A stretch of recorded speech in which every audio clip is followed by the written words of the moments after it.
Well, welcome to another episode of Different Dadpreneurs, a show where we look under the hood of entrepreneurship and fatherhood and the intersection of both. Super excited to have Mike Williams on. He is the co-founder and head of growth at Jet Ads. Mike, welcome. Yeah, thanks for having me. Really excited to be here. Yeah. So we got introduced through Bear Joe Hall. I recorded with him before Christmas, which was a lot of fun. But I'd love to get some context into your work background, and just get a sense of like when did you first know that you wanted to be an entrepreneur, that was a route for you? Yeah, that's a really interesting question. I've been doing digital marketing for about 20 years now, if I have to admit it. It's been a really long and interesting journey. It's kind of an interesting existence to sort of be on a digital computer, as a job for a long time. It becomes a bit of a weird existence, always being in front of a screen and a computer. But as far as knowing when I wanted to be an entrepreneur, I actually took entrepreneurship in school at Royal Roads here in Victoria. And at the time, I just wanted to get the degree. That was like the BCom that was available at the school. And I was like, I'll just get the degree. I don't really think I'm going to become an entrepreneur. It wasn't really for me. I'm not that risk taker. I'm not that type of person. And so I didn't think I was going to start companies and be an entrepreneur. And I still sort of struggle with identifying with being an entrepreneur. I would say I kind of backed into it. But my first sort of real job in 2005 in the digital marketing space was at a company called Neverblue. And it was just a very entrepreneurial environment. The guy that was running the company was very entrepreneurial. And I kind of looked at him and like, he's kind of the same age as me, this doesn't look too tricky. And I could kind of see myself doing that. And that was probably the first time I was like, maybe I'll start my own company one day. And I was at that company for about 3.5 years, really liked it. And I got to act as an intrapreneur where I was doing entrepreneurial things that weren't on my dime. I think back to like buying media on Google at like, $500,000 spent in a month, and it wasn't my credit card. Made it really easy for me to do the things I needed to do to be successful as an intrapreneur. But I did start to see myself as an entrepreneur, saying like, hey, I could potentially do this. Low barriers to entry to start this type of company. And that's when I started to think about starting my own company. And eventually when I did leave that company, I ended up starting my own. And man, what a difference when you run your own company and it's your credit card, your name on that. Simple things like cash flow become extremely stressful. You really worry about the people that work for you, your responsibilities in a lot of different ways. And to be honest, that was hard on me. And I've, since then kind of dabbled back and forth between entrepreneurship and just having a job, ultimately realizing that I need to just be an entrepreneur, regardless of the risk involved, because I can't just go back into the workforce. Yeah. So yeah, that hopefully that answers the question there. Yeah. And I was curious to go back. You said something that caught my attention, which was the struggle of identifying with the definition of being an entrepreneur. I'd be curious to explore that because I've heard that a couple times from people. Yeah, I think when you look at certain people that are entrepreneurs, it's like obvious, like, oh yeah, they've just got that gene. They've just got that within them.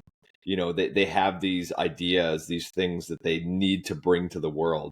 They need this business to exist. I don't know if I've ever really felt like, oh, I'm going to bet my house on bringing this product to the world. And so I think of myself more as an employee of companies. And then I just so happen to have founded them now versus, sort of feeling this passion of like, I've invented or I've created this thing or I see this problem and it's like this itch that I have to solve that. I don't really feel like I necessarily have that, but I like the control of having my own company. I get excited about building and scaling companies. And what actually really excites me is the people within the company. I want them to do well. I want to pay them well. I want them to have a good time. I want them to enjoy the journey. And if I can do the same thing and help them, that's what actually gets me excited. That's what gets me out of bed and wanting to build these companies. And I want them to continue on because it's a cool, fun culture and a thing that I enjoy. And I think the definition of entrepreneur is changing, evolving. It's all how you look at it. But sort of the classic identity of an entrepreneur is, like, I don't know, like Mark Cuban or something. It's like, I got to build this thing. I've got to, they knew they were going to be entrepreneurs. They were doing something entrepreneurial in high school. In high school, I was in the gym playing basketball. Wasn't thinking about making money or building a company. And it was never even crossed my mind. Right. And so that's the part I think I struggle with, is that I don't think I was born with it. I guess I sort of backed into it and saw that, hey, this is possible. And hey, here's why this would be cool and interesting and fun and energizing for me. Maybe I'll go do that. And it's not necessarily about like, oh, I see this problem in society. Like, you see problems all the time, and you see products you could potentially build. I'm not like, oh, I'm going to go take out, $1 million against my home and do that. That just doesn't feel like me. So I guess that's where I struggle with the identity of it. Yeah.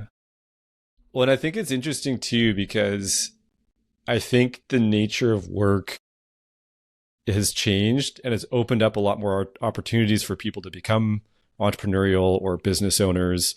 Whereas if you think back to like the 60s, 70s, like you probably just wouldn't have taken that route the same way entrepreneurs in that time frame might have. Yeah, exactly. And I think that's part of it too, is my dad worked for the same company for 45 years or something like that. Started out sweeping the floors, and then was eventually, the branch manager of a plumbing and heating wholesale company. And so when he looks at, and even my mom, it's like, I haven't had a job longer than like 5 years consistently, over 20, 25 years of working. And my mom looks at that and is like, you can't do that. Like, is this your forever job? I'm like, I don't know. Like, so it's a lot more fluid today, and being in a digital world. I mean, I could spin up a website tomorrow and I could have a new business, doing something, versus, okay, I'm going to, I'm going to build a store, I'm going to build a product, and the stuff that's involved in that is a lot more upfront sunk cost investments involved. And it did seem more risky. Yeah.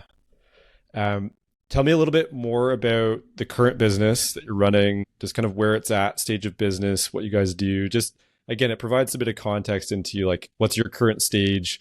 And then I'll ask a couple other follow questions to go with that. Yeah, so Jet Ads is a digital ad agency. We work with clients to manage their Meta, Facebook and Instagram, as well as Google Ads, and then other platforms as well. But those are the main two that we work on. We work with a number of different clients: e-commerce, B2B, SaaS, tech, subscription, and we just apply our thinking and methodology to those clients to make Google and Meta essentially work for them. Stage is an interesting question. We've been around since 2019, but the business has really evolved. We started out as sort of a generic agency. We're going to do everything and anything digital, and then, sort of focused in on ads in the last couple of years. And so we've rebranded from Jetstream to Jet Ads to stay focused in the advertising space. We're a team of about 7 people right now, several clients, and looking to grow. It's really exciting time right now with, AI and, all the changes that are happening in the advertising world. It's challenging, exciting, and moving faster than probably ever has. So really excited about Jet Ads and where we are in 2025. Nice. And that was actually one of the questions I wanted to ask, was how AI, like, you're on the forefront, you've been in digital marketing for so long. This seems like a pretty big inflection point in terms of like a change of how it could work. Curious about what you're seeing and noticing, and how you'll kind of leverage that. Yeah, what's really interesting is the more AI, algorithm enabled, tech enabled, the platforms like Meta and Google become, the more that digital agencies, advertising agencies look like the Mad Men era ad agencies. It's more about the creatives and the copy that you feed into these platforms than it is about how you structure and set the settings and set things up, which is really kind of interesting to think about. There's a lot of changes happening around like privacy and regulation, which erodes, what data and the journey we can look at to see exactly which user came from which platform or keyword or location. So a lot of that is changing and evolving. We really want to embrace AI and tech as much as possible, but the two are still sort of separated, where it's like, I got to go to ChatGPT, and then I've got to, go to this video platform and make the creative, and then, add it into Meta. As those things sort of start to merge and connect, I think it will be easier, and everyone will be using AI without even thinking about it. And I think we are in a lot of ways already. And so trying to stay at the forefront of that is really, really difficult because it moves so quickly, but it's also very exciting. But you can't just, if you just create like an AI image and throw it up on an advertising platform, it's not likely to do well. People can see right through that. And even asking, ChatGPT to like do the market research for you doesn't work really well. It's still a bit of a manual process. And then we leverage AI to create more variations, more ideas to sort of expand upon that for when we're testing. So it's not, I wouldn't say it's automated or fully integrated, but all that's coming and it's moving just so fast. It's really hard to stay up to date on it. So it's exciting, but it's also scary at the same time, is that like you've got to stay at the forefront. And, thinking back to 2005 when I got started in this space, I'm like, man, things move fast. It's like, it's monumentally faster, like 100x faster today than it was back then. Yeah, it's hard to keep up. And it's interesting that you made the point of the Mad Men era. I had never considered it like that, but it kind of makes sense. Like some of the back end stuff, the AI and the algorithms taking care of that. So you're focusing so much more on competing with just like the visuals and the actual copywriting that's being used. Yeah. Yeah, it's the foundational stuff, the product, the brand, the messaging, the problem you're solving, the awareness that the customer has when they're, looking to consider a product or service. It's sort of the foundational marketing that you learned in school from a textbook versus some course you took on how to run Google ads or Meta ads. One of the things that I was curious about, you've been in digital marketing for a long time. You also have kids, how old are your kids? My kids are 22, 20, 12, and 9. Okay. So pretty big spread. I'm curious about how being in the digital marketing space has influenced how you kind of educate them on media and like some of the things that you've shared with them as they're growing up, being on the other side of marketing. Yeah, it's really interesting. When I think about the older kids, and the first thing I'll say too is this is all with the same woman I've been married to. We decided, we had kids when we were younger, like 23, and then we had kids older as our friends started to have children. So my wife and I have been together for 21 years married. So congrats. Yeah, most people think there's a divorce in there. No, but it's really interesting to think about that because the technology has changed so much. So I was really with the older kids when they were younger. I was really pushing them to the computer. This is the future. Get on the computer. Here's how you use these things. Understand how Google works, understand how websites work, understand all of these things. With the younger children in this different generation, I feel like I'm pulling the devices away from them, right? Because I know what it does to you. Not just talking about like, advertising and the things that can come at them, but just, the existing in the digital world and spending so much time on screens and having their whole social life sort of through those platforms is not ideal, and sort of being born into it is just sort of the way it is. So I think that, things have shifted in how I sort of promoted it to the older kids when they were younger, versus I feel like I'm pulling it away just to manage it because it's so accessible. There are so many devices that they can go to, whether it's, TV, computer, iPad, their phones, whatever, and monitoring it for safety is really, really difficult. I think it's probably the hardest thing any parent has to deal with right now is managing technology. And the problem is that your kids they need to be connected socially, so they need some access to it because otherwise they're going to miss out on it. But there's some parents that are just letting their kids go free and they can just have it anytime, anywhere. And so, you sort of have to manage those expectations with your child as well as what the expectations of the other parents are.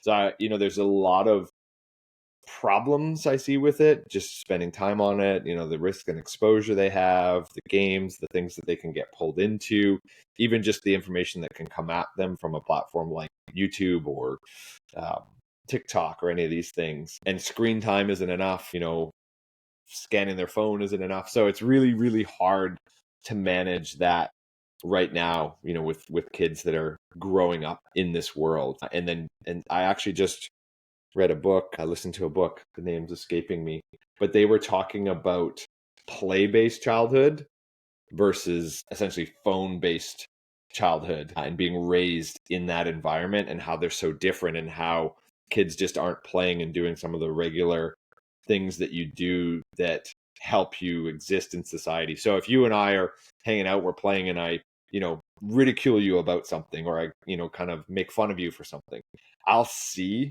your emotional reaction to that and be like, "Ooh, that probably wasn't good. Like, he didn't feel good about that."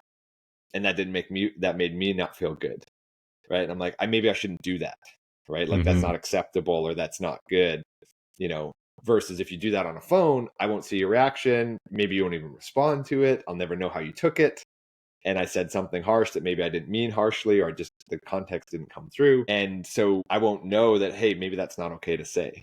Right. Right. That's not acceptable. Or even just like roughhousing and learning how to sort of fight. Like, that's what boys or, kids do sometimes, or they take risks. They're not really doing that. They're just doing that all through a phone. So they're playing on Minecraft rather than climbing a tree. Yeah. So, really, really, I'm trying to educate myself on it, but I have like almost zero answers for how to manage it. We just kind of make sure our kids aren't spending too much time on it. They're in lots of activities, try to push them to get outside. And then the other part that's really challenging is I know that I'm addicted. I spend hours on my devices. So I have to catch myself and identify myself and put my phone down and get off my devices and make sure that I'm doing things that model the right behavior. But it is, like I said, it is the absolute hardest thing as a parent to manage right now. Yeah. Yeah. Our daughter's only 2.5, so I've got a bit of time still, but you can see it. Even like she was 1, and you could just, as soon as they see the phone, it's like a tractor beam. Well, they're so intuitive now, right? Like my older kids, I actually made, in order to get them onto a computer, because they couldn't type, right? And they couldn't go to Google and search stuff. I made like a website that had a bunch of links to different places where they could go and play on the computer. And so when they would fire up the computer and they would go on, they would just go to this website, and then they could click and go to wherever they wanted to go. And I was like, oh, this is good. They're learning how to type. They're learning how to interact and use the computer. And then they're on, a site that they can learn from. Versus now, I'm like, I don't really like going on TikTok myself, right? And the stuff that comes at you. So, I don't want my kids to just, because I feel like the internet has turned from something where you seek something out, you go to it and you put in, here's what I want to learn more about, versus now it comes at you. You go on anything and it's delivering information to you. And the algorithm is giving you stuff based on what it thinks you like, right? And it almost knows what you like before you You know. do. Yeah. Yeah. And we've never been taught to have to protect our attention the way we have to now. And I personally think like this next generation, the people that know how to have command over their attention and focus are the ones that are going to thrive. And it's a skill, but it's just not something that we're ever taught. No. Well, and it's totally new. We're we've never been here before. We've never seen what this will do. We don't know 20 years from now what the effect will be. Yeah. I'm curious about a really challenging season for you as an entrepreneur and a dad. Like, is there a particular time frame that you found to be particularly hard? Well, when you say season, I think of seasonal affective disorder. Every winter and when it gets darker is a challenge for me. But are you speaking about like sort of age range Yeah, for just kind of kids? like That's different. phases of ages of kids, or like the phases of the business. And like I say season because I don't know, like there might be like a half year where everything's all piles in and it's just particularly hard because of where the business is at and the age of the kids or something like that. So I use the term season because I feel like life goes in seasons. Sure. So I was curious about if there was a particular one that stands out for you.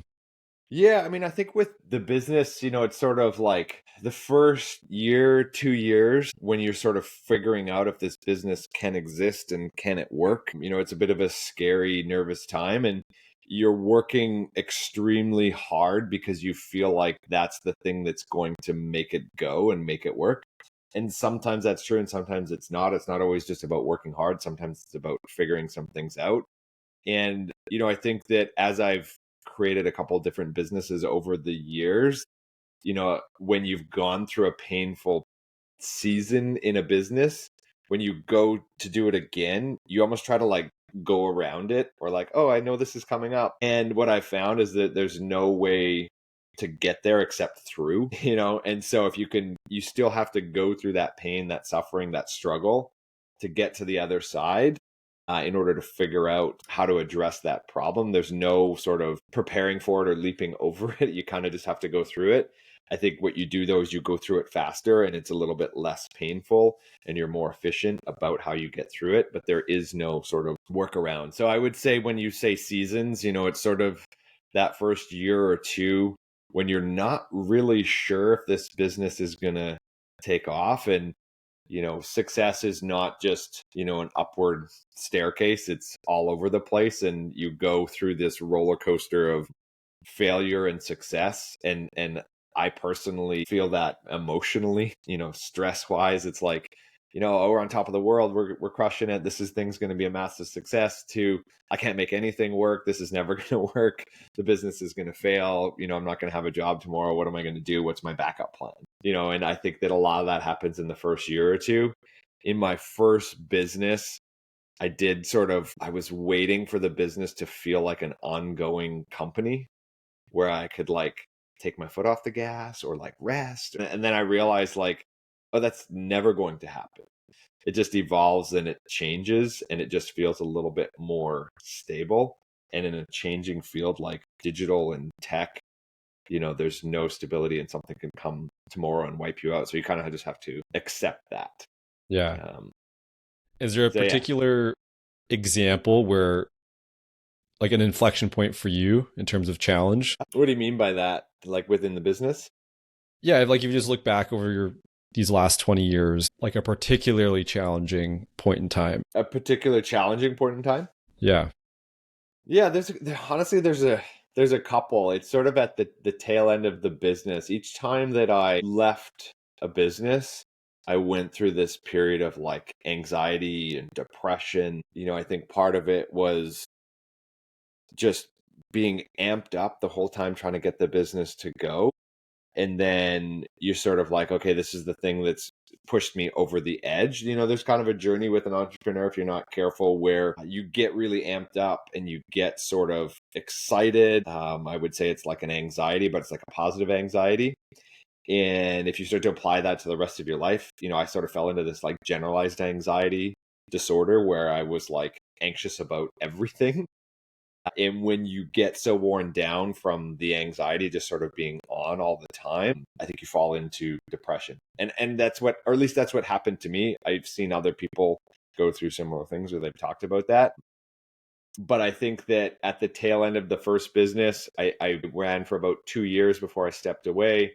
I was just amped up going, working long hours, late, early mornings. And I burned out about a year and a half in. And then I was just like, I just need to get away from this. I just want to have a job.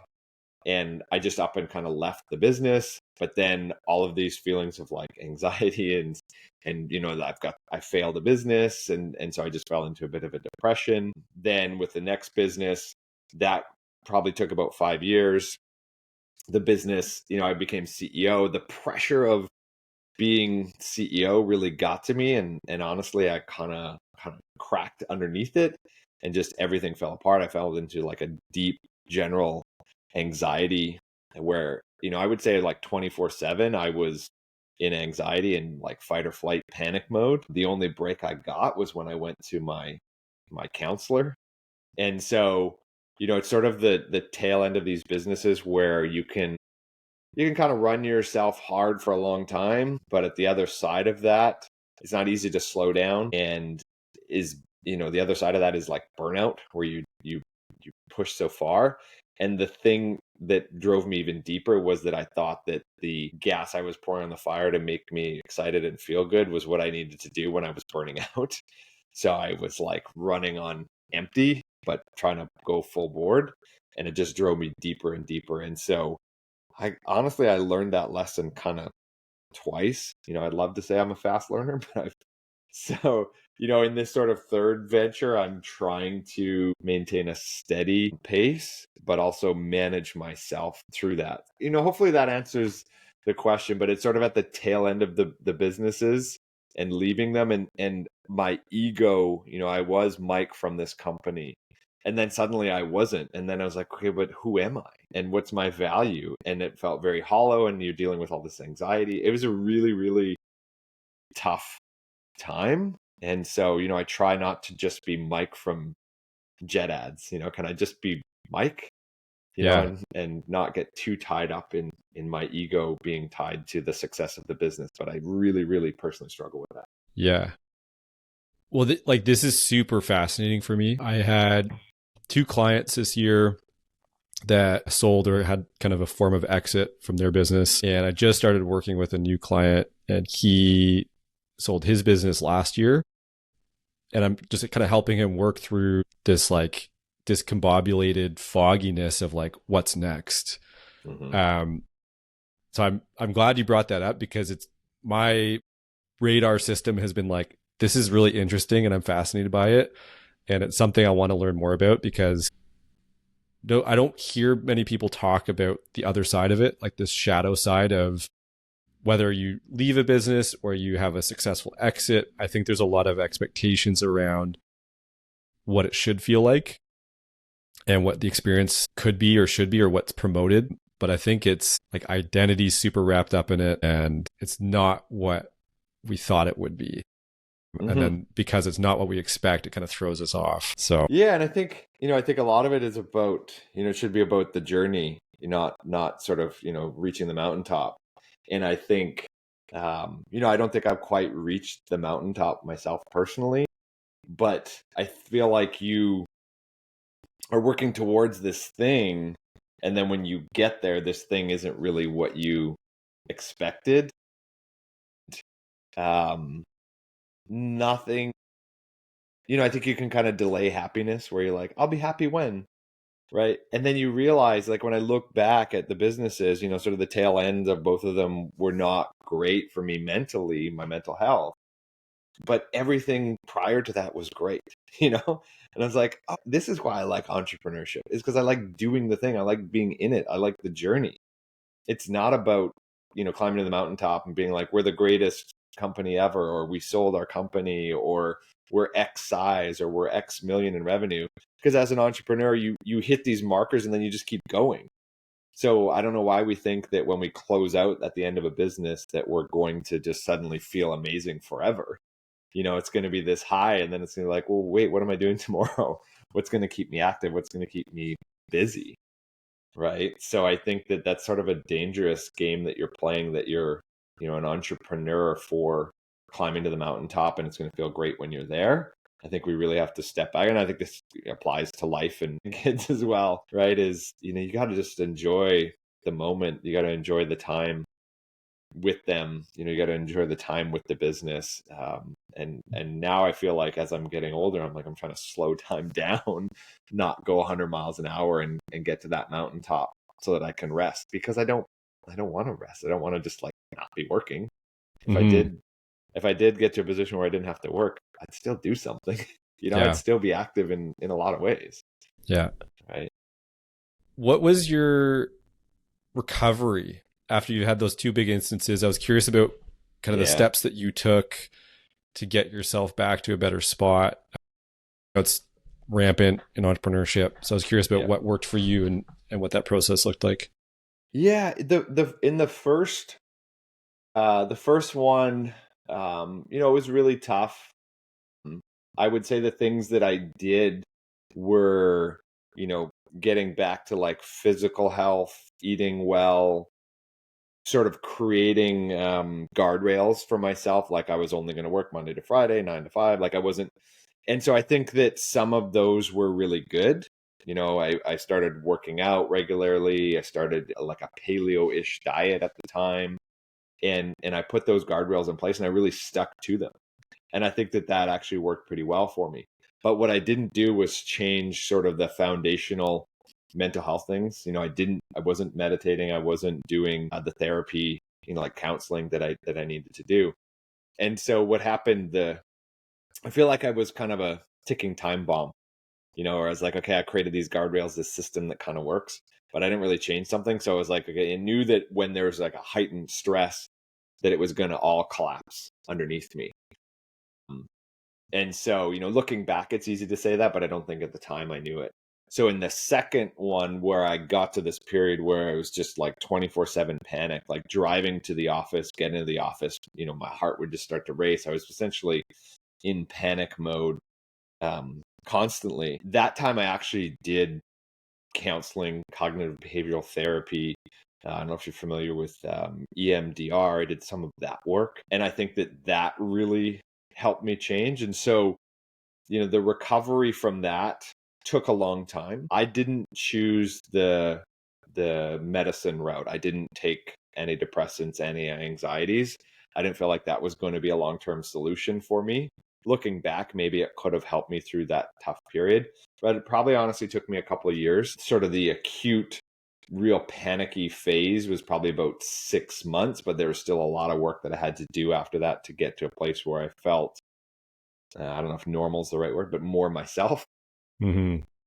But it was therapy. I would give therapy 75% of the credit for getting me there.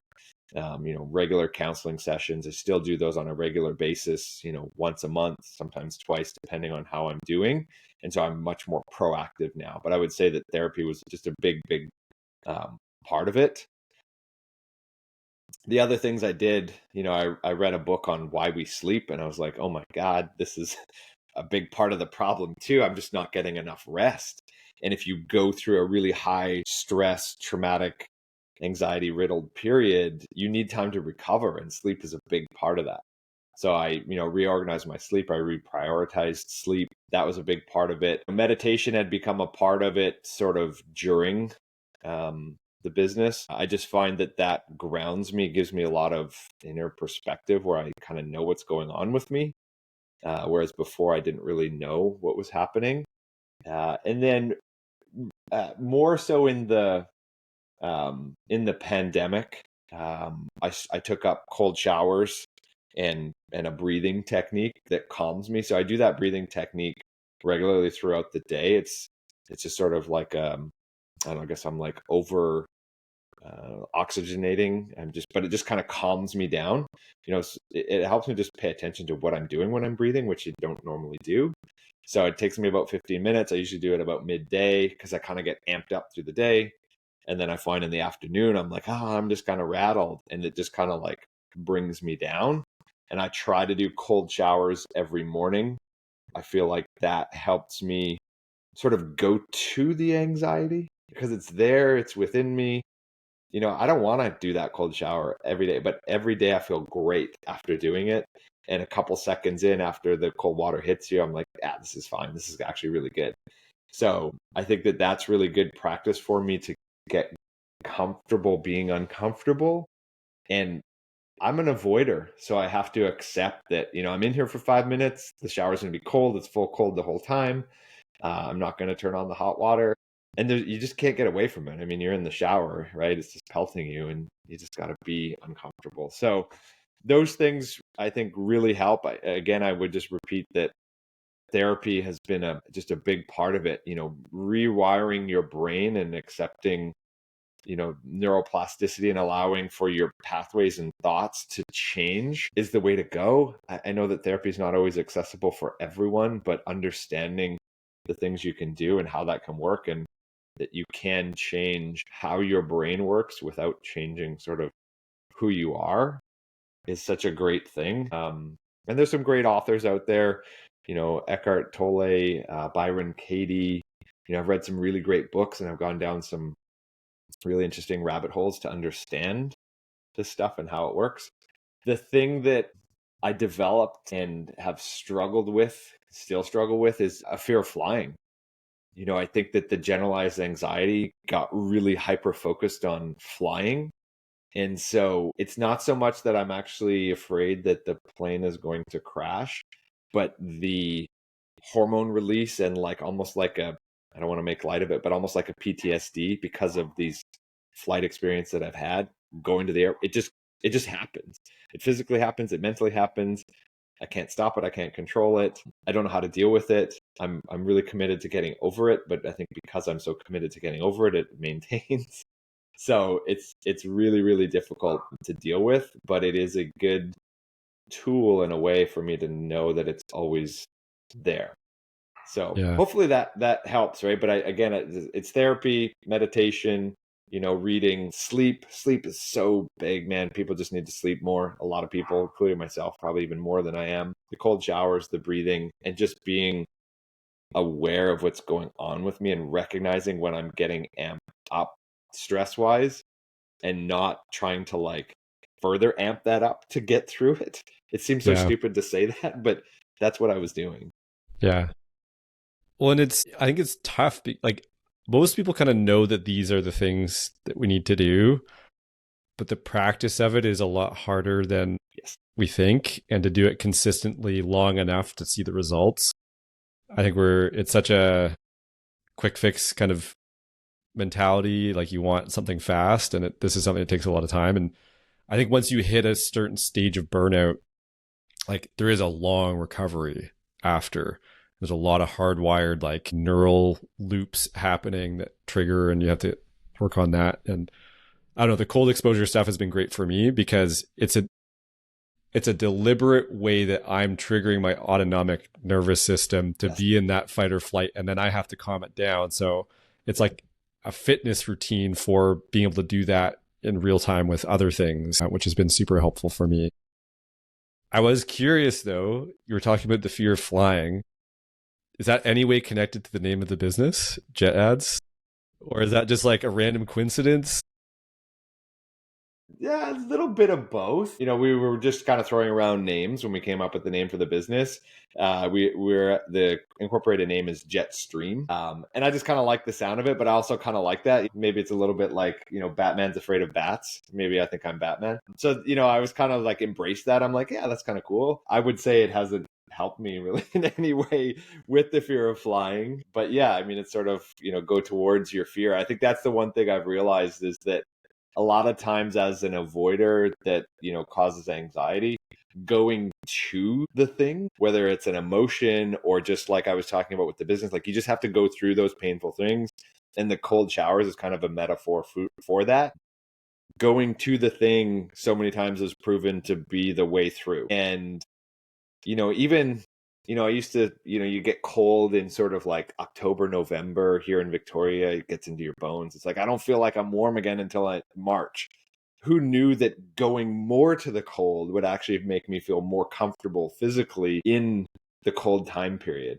Right. And so that has held true, in most things in my life. And so, rather than avoiding things and actually going towards them, whether it's an uncomfortable conversation or situation, or that thing that you really hate dealing with, or that feeling in the pit of your stomach, when you turn to that thing and face the dog. I think it's Byron Katie that talks about that, is like turn and face the dog, and then you're like, oh, it's not even that scary. It's the way through so many times. I wanted to loop back before we started recording.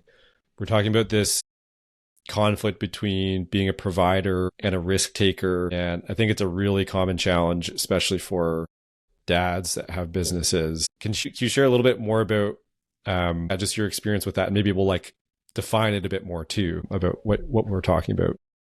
Yeah, I think that I would say I get really crossed up sort of in my motivation to provide for my family. And maybe this is where I kind of struggle with identifying as an entrepreneur, because when I think of that word, I think of a risk taker, and I want to be a responsible dad. And so, I kind of want to isolate like my family and the home and all of the activities that the kids do and the money that they have to, go on vacations or whatever it is, and be like, okay, this is over here and that's all taken care of. Now I can go over here and be a risk taker. Right. But they're not totally separate. I don't want my ventures in entrepreneurship to take away from my family's experiences and the providing for them and the groceries that are in the fridge and all that stuff. And I think as a dad, I take that role not necessarily very seriously, but it's very important to me. I like being a provider. I like being able to provide for my family. I like being able to be there for my family. and it's very rewarding. It's one of the best parts about being a dad is being that person. It's a really, really great thing. But if you take and run a venture and you get paid less, or you're not really making any money, then that sort of makes you feel hollow in that way as a provider. And it's like, okay, am I actually doing the right things? And so I've really struggled with this like ambitious drive to be a successful entrepreneur mixed with being a responsible dad that takes care of the family and provides for the family and gives them the experience that experiences that they want. And then I think that's where I don't want my ambition and my drive to cause hardship to my family. It's probably the easiest way to put it. The interesting thing is that if you work hard and you're successful as an entrepreneur, it actually makes their lives really easy. But that could actually be a bad thing too, right? And so I get crossed up in it a lot of ways. And I think at the end of the day, just even thinking about it now, when I was talking about being an entrepreneur before, it's really just about enjoying the people and the venture and the challenges and the things you're doing. And it's fun and exciting, and not to get too focused on the outcomes of it, and still taking time to be with your family. But at the end of the day, as a dad, you need to provide a certain amount of funds, right? And I think I was talking about it earlier about being in the digital world is kind of a weird existence.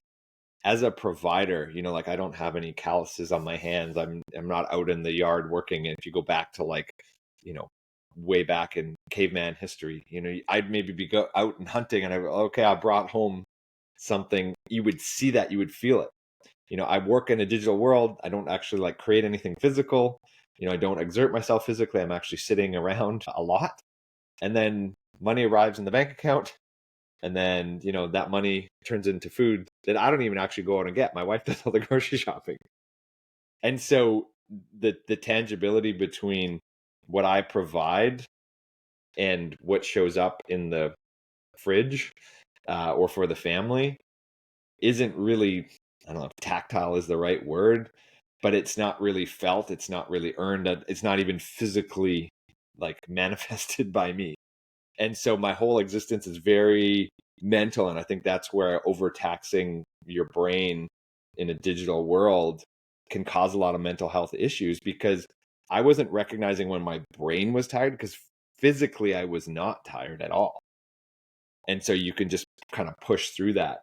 And so, I'm getting really deep into, sort of a rabbit hole here, but I get crossed up trying to be this risk-taking entrepreneur, doing exciting, fun things that I love doing, with being a responsible dad. Maybe I should just have a government job and provide. I know that would personally kill me, and I'd really struggle. I'd have those like golden handcuffs, but it's really rewarding to provide for the family. But then at the end of the day, it's not like I physically came home with like boatloads of cash and said like, here's our money, let's go spend it. It just ends up in your bank account, and then you just provide. And sometimes I don't even actually give it to the children, or they don't even really see that sort of stuff happening. And I think that is a weird existence for someone in this physical form, if that makes sense, right? Like I'm essentially creating funds with my mind. Yeah. What's been the impact, or like maybe like the negative impact of this getting crossed up? Oh, I mean, I think that